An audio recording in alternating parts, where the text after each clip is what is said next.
Water. Water has for thousands of years left its various sources in the hills and mountains, meandering freely along slopes and plains and into the sea. Water is critical to life. We can't do without it. At some points along their flow, the rivers have been tapped to supply water to households and institutions, and the water continues to flow. Many of the islands of the Eastern Caribbean are mountainous with lots of rivers. During the period June to November each year, heavy rains and winds are recorded in what is called the hurricane season. On the island of St. Lucia, September 10, 1994, during a tropical storm named Debbie, the water took its own way. The water flowed in full force, destroying many man-made and natural barriers. On that day, rivers carried tons of loose vegetation, loose soil and garbage into valleys and onto plains, causing damage worth millions of dollars. And there was loss of human life. We have one death, an adult, and we have two unconfirmed deaths. They are both infants, I understand. We have about 4 men, adult men, on the wards. They are injured, fractures of the hip, the femur, and the elbow. We have 1 2 children. I see the water coming down at about 5 o'clock. I see the water burst up inside there. And when the water come in there, there is a van, American van was coming down with a woman and a little child on board. When they reach there, the water took them. And they had to hop off, and they called me for help, But I couldn't help them because I tell them to stay up, and the water bring them there.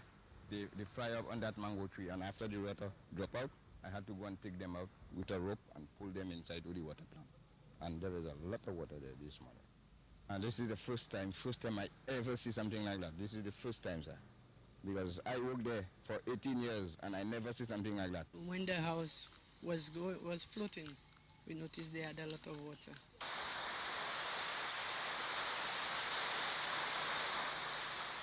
After much rain in August and from 2.5 hours of persistent downpour on September 10, 1994, the rivers swelled. Houses and roads which were built within 30 feet of riverbanks were washed away. 7 inches of rain was recorded. The records of storm rain in St. Lucia over the past 100 years show that Tropical Storm Debbie was not unusual. The highest rainfall in any one storm was recorded in September 1898. This was 14 inches compared to 7 inches during the tropical storm of 1994. According to the figures recorded since 1898, the rainstorms of 1911 and 1994 had the highest rainfall rate of 2.5 inches per hour. In my estimation of the volume of water, Debbie was the equivalent of about 2.5 inches per hour intensity for that period between 4 a.m. and about 6:30 or 7 a.m., so about 3 hours. So in that 3 hours, there's over 7 inches of rain fell, although I think the total for the 24-hour period was 9.5 inches. That's the statistics I have access to. I don't know how accurate they are, but I can only take what is available to me and work on that. So it was excessive. 2.5 inches per hour is an excessive storm. And that only occurred once before in my data, and that occurred in 1911. In 1911, the effects of that 2.5 inch equivalent storm, by the way, it was 11 inches in the 24-hour period in 1911.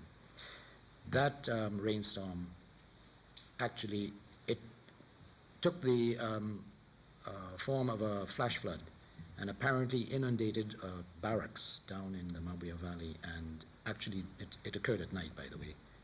It also occurred in February, which is very unusual. And it took the place by storm, by surprise, and 10 people were drowned. Beneath the dense vegetation and in all parts of the island are a variety of soils of different kinds. Some soils can absorb more water than others. When Tropical Storm Debbie came, the intensity of the rain and the volume of water were too much, and most of the water found its way to the sea through culverts, streams and rivers which overflowed onto the land.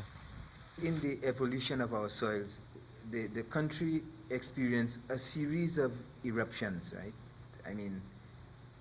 And with each eruption, you have a new layer of volcanic material being deposited on the old.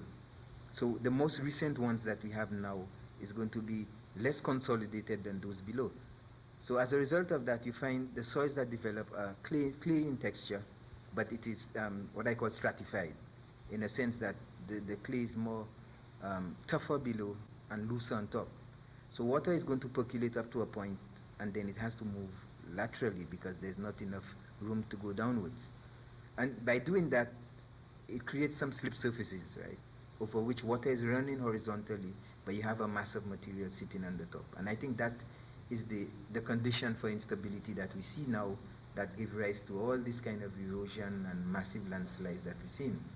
And it's something that's very difficult to control naturally because you're dealing with what they call angle of repose, and some of these angles are so steep that, I mean, manually you can't change it, right?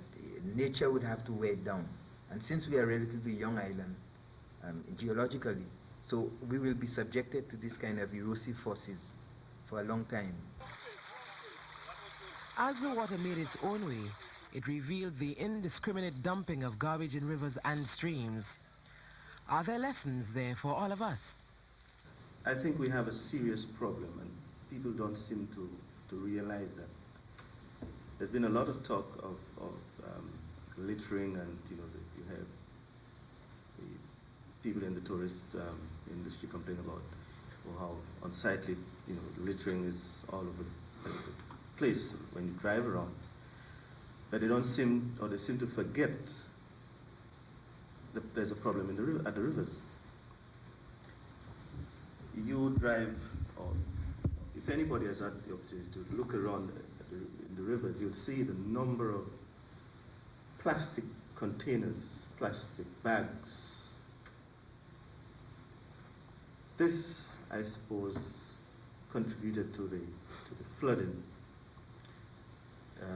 in some cases. I believe people must take cognizance of the fact that those plastics material take a long time before they can disintegrate in what they specialists call non-degradable material, and that is, it takes a long time before it can disintegrate. In some cases, it may not even disintegrate at all. People indiscriminately dump all kind of things into waterways, tree trunks, fridges, etc. And people must understand that when they do that, they are in fact affecting the ability of those waterways to deal with the volume of water which goes through at any one point in time. And I think from that, there must be a process of education or re-education. The many landslides which occurred throughout the island were most severe in areas of high deforestation. All the land practices that have been encouraged on the steep slopes, which are not compatible with the slopes, they're not ideal for the slopes, they definitely accelerated and contributed to the damage. Because what really happened is that the amount of water reaching the river at any one point in time was too much. The volume of water was too much for the river. And as such, basically you had flooding, the water actually going over the banks, the river banks, and then causing damage to the crops.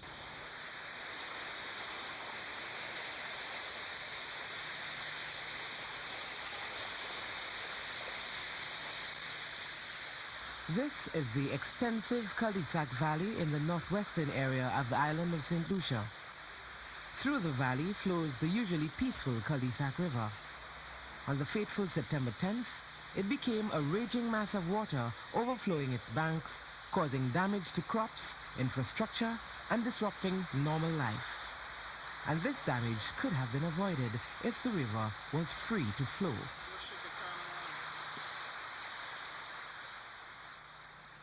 Apart from the need to improve the agricultural practices inland, I believe the buffer zone would help. It would help filter the agrochemicals coming down. Also, even if people would dump garbage and other stuff, but if they dump it behind this what I term the buffer zone, that it will certainly reduce the amount getting into the river. It's a strip of land along either side of the riverbank, which is not cultivated. Trees allowed, or grass is allowed to grow in its natural state.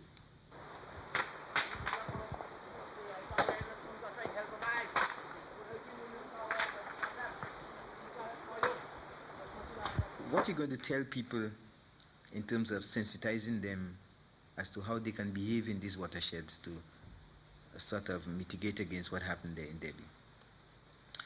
First of all, I think we have the issue of the solid waste. I believe that is a real big problem, because if we already have reduced channel capacity naturally, when people begin to throw stuff in there, it makes it a little worse.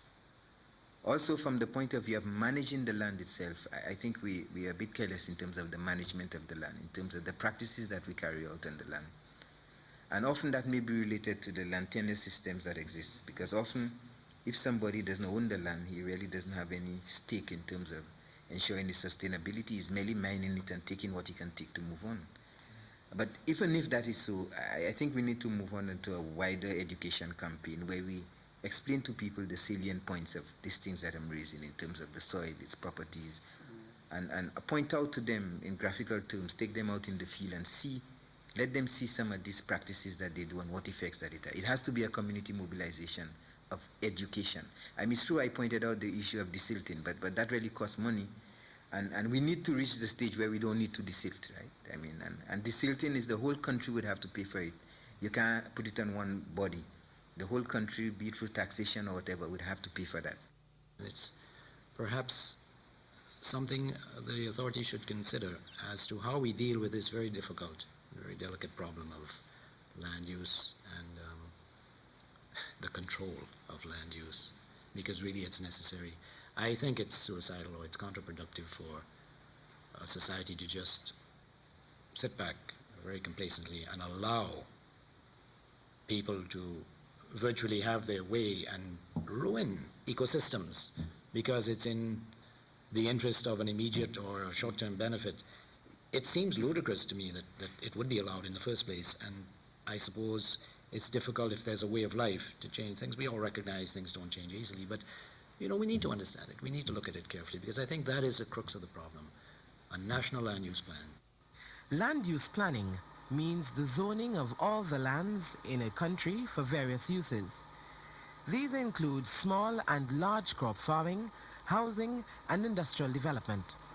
The land use plan must be based on studies which give detailed information on the capability of the land for these uses, as well as recreation and conservation of plant and animal species. People have to now get into the whole question of community forestry, reforestation. We have to get programs like that going, and people must understand that they have to be a little more discriminate in how they relate to nature around them, water courses in particular, their farming activities, etc.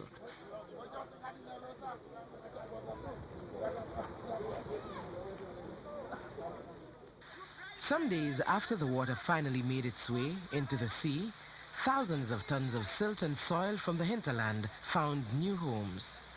Garbage moved from one place to another. Communities and institutions looked beyond the mess for measures to mitigate the destruction from future storms. And there were many lessons to be learned. All books are damaged. Some were very expensive. Some belong to the teachers themselves as textbooks. These two were also damaged. So I think it's a great loss to the school, and I don't know how we're going to retain or get back what we had lost. Road construction is just in Pauline, St. Lucia. For example, you have a piece of land and you want to put in a road to get to your bananas. All you have to do is hire me and I cut it for you. All right, and after it's done, then the authorities get to know that nothing can be done. But all the time now, this road is improperly constructed. The camber is incorrect. All you have is soil slipping, and anytime it slips, it has to get its way to the river. We around here lose everything, mattress, fridge, stove, everything. And it's very bad to start from scratch. We learn hard lessons, or we're hard to learn the lessons. And I feel compelled to say it, that we need another Debbie or two to really drive the point home. You go out in the community and the country, some of the things you see going on, obviously, nobody learned nothing from Debbie. And that what we need to do now is to go out there now and sensitize. And I say it must be at the community level, where the people are allowed to look at the farming practices that they carry out, the kind of infrastructural development that take place in communities, and get some level of community participation in doing things such that people are sensitized and they are aware of what they're doing, and that they are all contributing to a good and not accelerating any destruction. So the discussion must continue.